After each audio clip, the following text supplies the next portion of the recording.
বন্ধুরা, আপনারা সবাই জানেন যে হিন্দু ধর্মের সময়কে 4টি যুগে ভাগ করা হয়েছে। এই 4টি যুগ হলো সত্যযুগ, ত্রেতা যুগ, দ্বাপর যুগ ও কলিযুগ।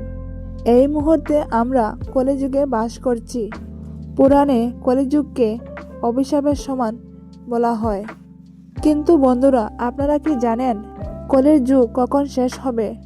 কলিযুগ শেষ হওয়ার পর কোন যুগ আসবে? আর কলিযুগকে অভিশাপের যুগ বলার পরেও কেন কলিযুগকে শ্রেষ্ঠ যুগ মনে করা হয়? বন্ধুরা, এই ভিডিওতে আপনারা এই সমস্ত প্রশ্নের উত্তর পাবেন এবং সত্যযুগের কি বৈশিষ্ট্য ছিল তাও জানতে পারবেন এবং এই যুগে মানুষের মধ্যে বিশেষতা কী ছিল যা অন্য যুগে মানুষের মধ্যে নেই তাও জানতে পারবেন। বন্ধুরা, আমার শেয়ার মোটিভেশন চ্যানেলে আপনাদের স্বাগত। আপনারা যদি আমার চ্যানেলে প্রথমবার এসে থাকেন তাহলে চ্যানেলটিকে সাবস্ক্রাইব করে পাশে থাকা বেল আইকনটি টিপে দেবেন, যাতে করে আমার প্রতিটি ভিডিওর আপডেট আপনাদের কাছে যেতে পারে। বন্ধুরা, আমাদের পুরাণে লেখা আছে যে সত্যযুগে ধর্মের প্রাধান্য ছিল, তারপর ত্রেতা যুগ এলো এবং ত্রেতা যুগে ধর্মের সাথে সাথে অধর্মও প্রচলন হলো। পৃথিবীতে দ্বাপর যুগের আবির্ভাবের পর অধর্ম আরও বেড়ে যায়। এর ফলে পাপ পৃথিবীতে নিজের একটি স্থান করে নেয়। এবং যদি আজকের সময়ের কথা বলি, পৃথিবীতে ধর্মের চেয়ে পাপ অনেক গুণ বেড়ে গেছে। এছাড়া এটাও বলা হয়েছে যে আগামীতে কলিযুগ আরও ভয়ঙ্কর হয়ে উঠবে এবং কলিযুগে যেটুকু ধর্ম অবশিষ্ট থাকবে তাও ধীরে ধীরে নষ্ট হয়ে যাবে এবং এমন একটি সময় আসবে যখন ধর্মকে সরিয়ে অধর্ম রাজত্ব করবে। বন্ধুরা, এবার জানা যাক পুরাণে কলিযুগকে নিয়ে কি ভবিষ্যৎবাণী করা হয়েছে।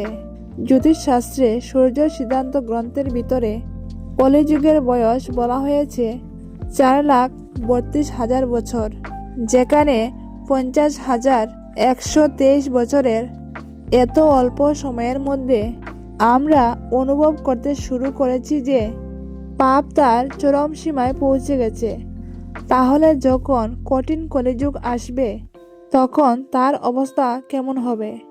যখন কলিযুগ তার চরম সীমায় পৌঁছে যাবে তখন তার অবস্থা ভয়ানক হয়ে উঠবে। কলিযুগে সেই ভয়ঙ্কর দিনের কথা ভাবতেই আমাদের দেহে কম্পন শুরু করে। যখন ঘোর কলিযুগের সময় আসবে তখন পৃথিবীতে প্রচুর পরিমাণে বৃষ্টি হবে। তখন পৃথিবীর গাছপালা, পশু পাখি এবং প্রাণীসহ সব কিছু নষ্ট হয়ে যাবে। মানুষ নিজের খিদে মেটানোর জন্য একে অপরের মাংস খাবে। পৃথিবীতে অর্থের গুরুত্ব অনেকটাই বেড়ে যাবে। মানুষের মধ্যে দয়া, মায়া, স্নেহ, মমতা সম্পূর্ণভাবে শেষ হয়ে যাবে। পারিবারিক সম্পর্কের কথা বললে সেগুলি শুধুমাত্র নামমাত্রেই থাকবে। সন্তানেরা মা বাবার গায়ে হাত তুলতে শুরু করবে। বেদের ভুল ব্যাখ্যা করা হবে, বেদের অপব্যবহার করা হবে। পৃথিবীতে মানুষ না খেতে পেয়ে অনাহারে মারা যাবে। চারিদিকে ভয়ঙ্কর রূপ ছড়িয়ে পড়বে এবং তাপের পরিমাণ চরম সীমায় পৌঁছে যাবে এবং অত্যাধিক বৃষ্টি হওয়ার জন্য আমাদের পৃথিবী ধীরে ধীরে ধ্বংস হয়ে যাবে। মহাভারত অনুসারে কলিযুগের শেষে ভয়ঙ্কর প্রলয়ের কথা বলা হয়েছে। তবে এই প্রলয় জলের কারণে হবে না, বরং সূর্যের তেজ এত বেশি বৃদ্ধি পাবে যে তার জন্য আমাদের পৃথিবী ধ্বংস হয়ে যাবে। মহাভারতের পর্বে বলা হয়েছে যে সূর্যের তেজ এতটাই বেড়ে যাবে যে তার কারণে 7টি সমুদ্র, নদী সব কিছু শুকিয়ে যাবে। তারপর একটি ভয়ানক আগুন দেখা দেবে যার নাম দেওয়া হয়েছে সম্বর্ধন। আর এই সম্বর্ধন পৃথিবীকে সম্পূর্ণরূপে ধ্বংস করে দিবে। বিষ্ণু পুরাণে বলা হয়েছে কলিযুগে পাপের পরিমাণ এতটাই বেড়ে যাবে যে সৃষ্টির ভারসাম্য পুরোটাই নষ্ট হয়ে যাবে। 12 বছর বয়সে নারীরা প্রেগনেন্ট হবে এবং মানুষের গড় বয়স হবে মাত্র 20 বছর। একবার পরাশর মুনিকে দেবতারা জিজ্ঞাসা করেন 4টা যুগের মধ্যে কোন যুগ শ্রেষ্ঠ।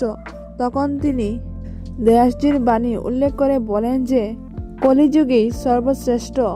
এই নিয়ে দেবতারা বললেন কলিযুগের পাপ তার চরম সময়ে পৌঁছে যাবে, ধর্মের বিনাশ হবে এবং অধর্মের জয় হবে। তাহলে কলিযুগ কিভাবে শ্রেষ্ঠ যুগ হতে পারে? তখন ঋষি পরাশর বলেন যে সিদ্ধিলাভ করতে সত্যযুগে মানুষকে 10 বছর তপস্যা করতে হতো এবং কঠোর ব্রহ্মচর্যের মাধ্যমে প্রাপ্ত করত, সেটি ত্রেতা যুগে 1 বছর এবং দ্বাপর যুগে 1 মাসের মধ্যে সম্ভব হয়।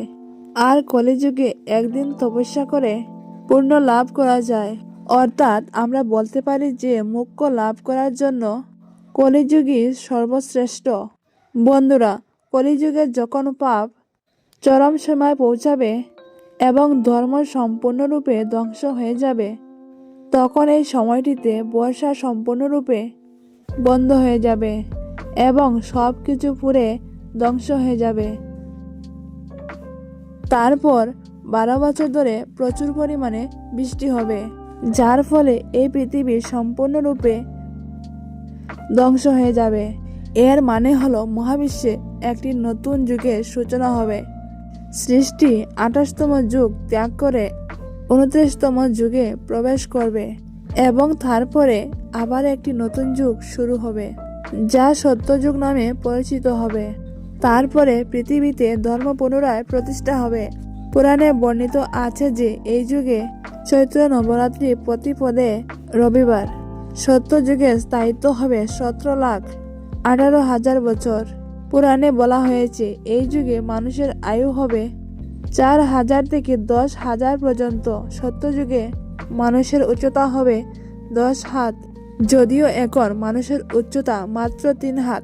সত্যযুগে মানুষ সোনার পাত্রে ভোজন গ্রহণ করবে, গাভী ইচ্ছা মতো দুধ দেবে, পৃথিবী ফসলে ভরে যাবে, নদী নালা সম্পূর্ণরূপে জলে পূর্ণ হবে, গাছগাছালি ফল ফুল ফলে ভরে থাকবে। 25 বছরের বালকের মধ্যে ধর্মের ভাবনা সবচেয়ে বেশি হবে।